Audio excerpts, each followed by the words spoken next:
আপনাদের ভালোবাসা আমার একমাত্র শক্তি। আপনারা ছাড়া আমার কেউ নাই।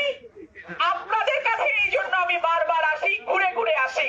তুমি না পারবেই নাই,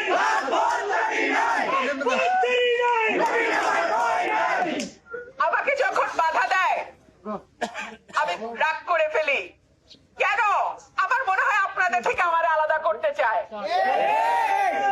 রাগটা না করলেই ভালো হয়, কিন্তু কি করবো, রাগ হয়ে যায়। আমার মানুষের কাছ থেকে আমার কেন দূরে সরাইতে চায়, কেন আমার বিচ্ছিন্ন করতে চায়? আচ্ছা, আগামী 12ই ফেব্রুয়ারি পর্যন্ত আমরা ইনশাআল্লাহ আমাদের যে নিয়মগুলো আছে, আচরণ বিধিগুলো আছে, আমরা সবাই সেগুলো পালন করব, ঠিক আছে? ইনশাআল্লাহ আগামী পরশু থেকে আমরা নিয়মিত প্রচারণা করতে পারবো। আপনারা একটু মন খারাপ করবেন না।